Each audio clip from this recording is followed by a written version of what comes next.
What is the area of a rectangle that has a base of 14 inches and a height of 23 inches? So if we need to, let's go ahead and we will make a rectangle. There we go. Has a base of 14 inches, so that's going to be here. And it has a height of 23 inches, so that's going to be here. So if we're looking for area, we got to know the formula for area. So look it up on your reference chart, look it up online, Google it, whatever you need to do. But area of a rectangle is going to be base times height. Now sometimes it might be length times width. It's basically the same thing. So my base times my height, base is 14, so all I'm doing is multiplying 14 times 23. A equals 14. I'm using parentheses, which means to multiply, and times 23. So 14 times 23.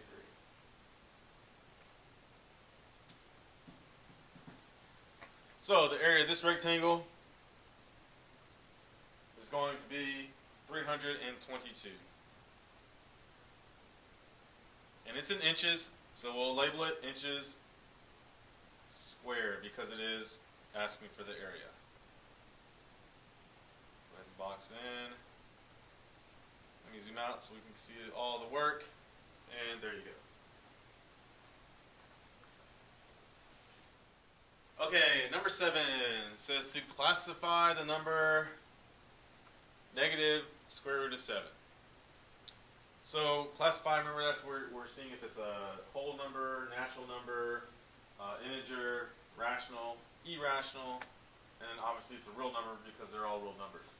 So what you need to do first is put negative square root of 7 in your calculator. Negative square root of 7. We need to see what that is, okay? So negative square root of 7.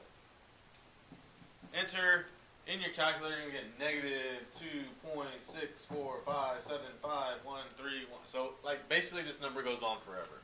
Okay? So you don't have to write all of that out. We just know it's negative 2.645.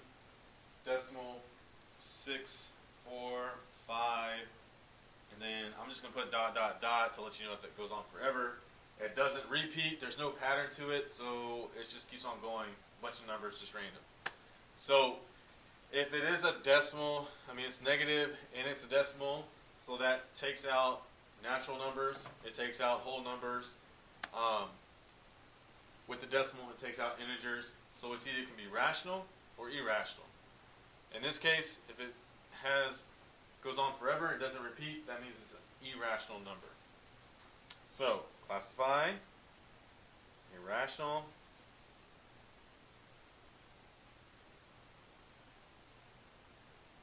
And it's also a real number. I mean, all numbers are real numbers. So there we go. Stuff from the very beginning of the year. Alright, another number 8, using the graph below, write an equation in slope-intercept form. So, we're going to go y equals mx plus b.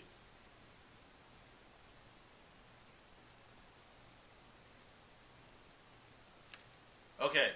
So I need to find 2 points on here. Now again, on here it might be a little bit blurry. You can probably see a little bit better on your paper. But we're going to find 2 points where they intersect perfectly, the horizontal and the vertical. It's got to be touching both of those perfectly. So we'll go ahead and put a point. Let's say here. And then let's also say, we can go over here. So I got one here, and I got one here. If you use different ones, it's okay. You'll still come down with the same thing. Alright, so we need to go ahead and count we're going down. Okay, so it's going to be a negative slope. So, hold on. There we go. So it's going to be a negative slope. So this is negative. It's going down. 1, 2, 3. 1, 2, 3. See that there? So it goes down 3, so 3 is my numerator. Now let's see what it goes over.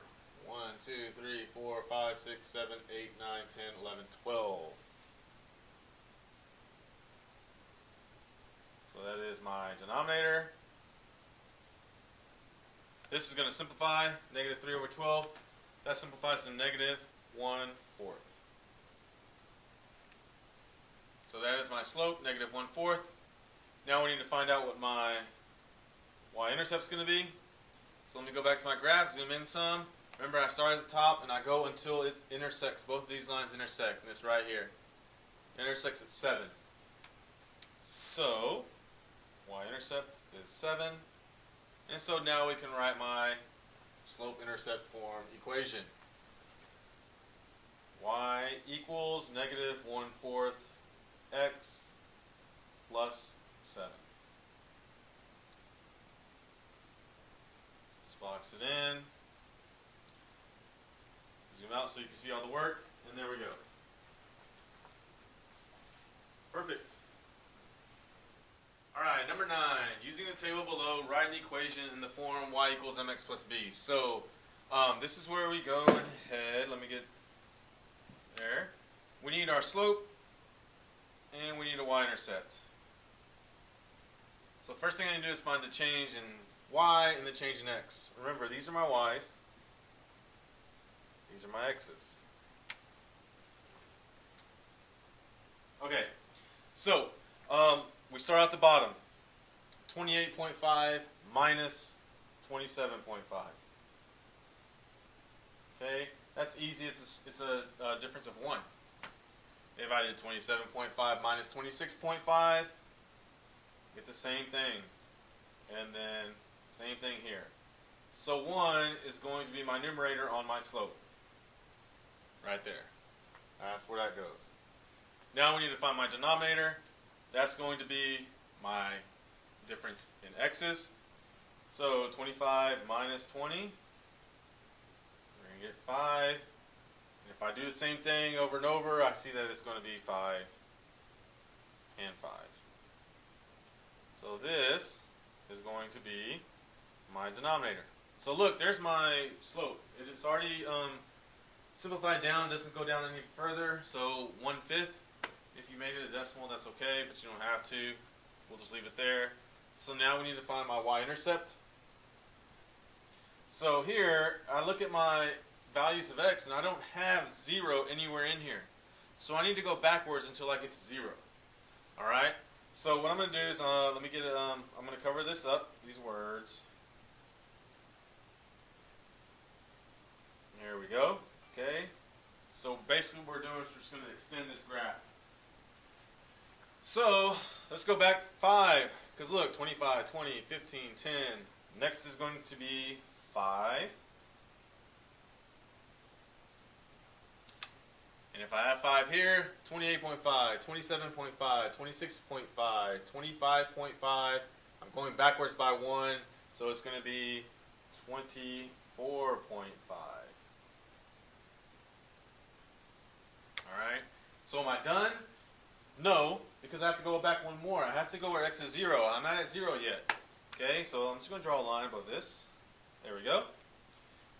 The next number I'm going to have is going to be 0. See, 25, 20, 15, 10, 5, 0. So now, we're almost there. My pattern here obviously goes up. It's going to be 23.5. So that's my y-intercept. That's what's going to go right here. So now I'm ready to write my equation. Okay.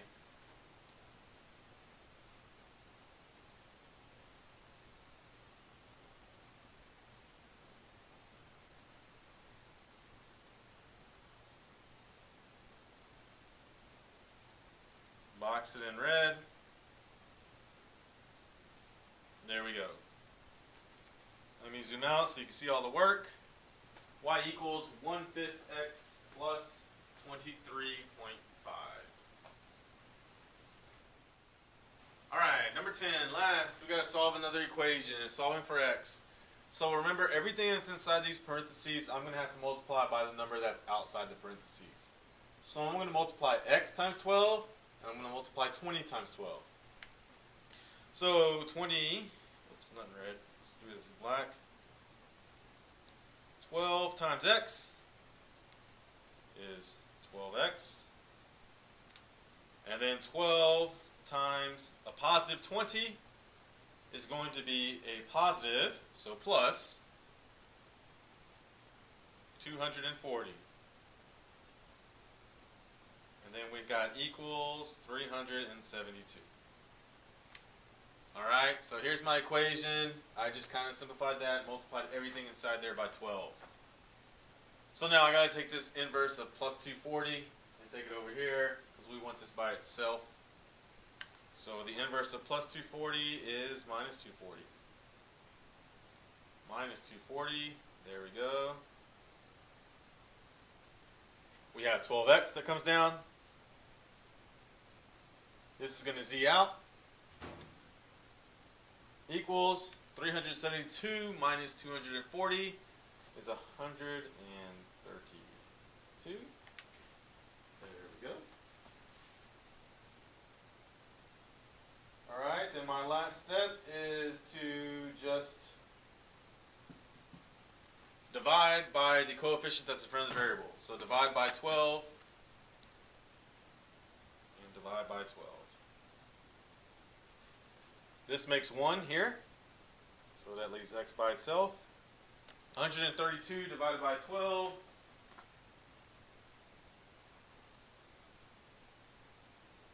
there we go, and we're going to box in our answer.